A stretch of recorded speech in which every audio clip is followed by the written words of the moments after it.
जय गुरुदेव। ओम श्री महागणाधिपतिये नमः। ओम श्री गुरुभ्यो नमः। దశోపనిషత్ దర్శనంలో విశేషాలను తెలుసుకుంటున్నాం. మానవుడు బుద్ధిజీవి, ఆలోచన శక్తి ఉన్నవాడు. అందుకే జన్మనాం నరజన్మం ఉత్తమం అన్నారు. ఈ ఆలోచన శక్తి మరి ఏ ప్రాణికి లేదు. ఉత్తమమైన నరజన్మ పొందడానికి 84 లక్షల జీవరాశుల దేహాల్లోంచి ఆత్మ ప్రయాణించాల్సి ఉంటుంది. ఇవన్నీ ఒక విధంగా సోపాన అధిరోహణలే. మనిషి జన్మ పొందిన తర్వాత మోక్ష అర్హత పొందడానికి పలు పరీక్షలు ఉంటాయి. అవి ఎవరి స్థాయిని బట్టి వారికి ఉంటాయి. మానవుల అందరి దేహాలు ఒకటిగా ఉన్నా శక్తి సామర్థ్యాలు, జ్ఞాన విజ్ఞానాలలో చాలా తేడా ఉంటుంది. ఆధ్యాత్మిక జ్ఞానమే అత్యుత్తమ జ్ఞానం. సాధారణ జ్ఞానం పాయసమైతే ఆధ్యాత్మిక జ్ఞానం అమృత సమానం. ఎవరికి పరిపూర్ణమైన ఆధ్యాత్మిక జ్ఞానం లభిస్తుందో, ఎవరు ఆ జ్ఞానాన్ని ఆచరణగా మార్చుకుంటారో వారికి ఎలాంటి రాగద్వేషాలు, దేహభ్రాంతి ఉండవు. దేహభ్రాంతి లేనప్పుడు మరణ భయమూ ఉండదు. మనిషికి అత్యంత ప్రీతికరమైనది ప్రాణం. ఆ ప్రాణరక్షణ కోసం ఏదైనా చేస్తాడు. మనిషి శరీరం పంచభూతాలు, పంచప్రాణాల కలయిక. ఏది సరిగ్గా పనిచేయకపోయినా దేహం అనారోగ్యం పాలవుతుంది. అలా కాకుండా ఉండటానికే మన మహర్షులు యోగ విద్యలు ఉపదేశించారు.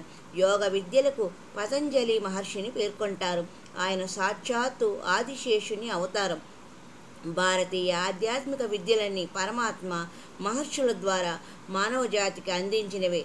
శాస్త్రీయంగా గురుముఖముగా యోగ విద్యలు అభ్యసించే వారికి ఆరోగ్యంతో పాటు ఆయు ప్రమాణం పెరుగుతుంది.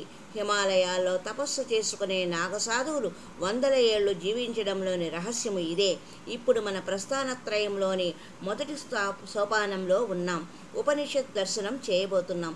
ఇందులో ఆత్మ, పరమాత్మల గురించిన విశ్లేషణ ఉంటుంది. జీవుడితో ఉన్నది జీవాత్మ, ఈశ్వరుడు పరమాత్మ, జగత్తు భూమిక. ఈ మూడింటి మధ్య సంబంధం, భేద అభేద పరిజ్ఞాన పర్యావసానమే అద్వైతం. విశిష్టాద్వైతం, ద్వైతం అనే 3 శాఖలు.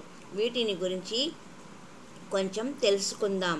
అద్వైతం గురించి శ్రీ శంకర భగవత్పాదులు ఇలా నిర్వచించారు: నా విద్యతే ద్వైతం అస్మిన్. 2 అనేవి లేవు, ఉన్నది ఒక్కడే.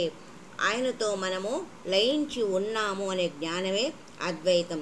అందుకే నీవు ఎవరు అని ప్రశ్నించినప్పుడు శంకరుల వారు శివోహం, నేను శివుడిని, ఆయన సాక్షాత్తు శివస్వరూపం కనుక అహం శివ అని అధికారికంగా చెప్పుకున్నారు.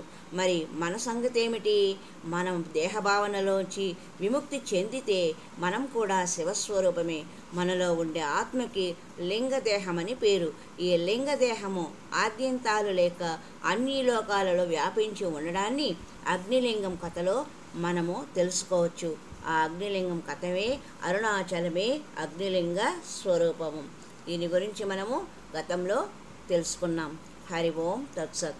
మరి ఒక సంచికలో మరి ఒక విశేషంతో మీ ముందుకు వస్తాం. హరి ఓం తత్సత్.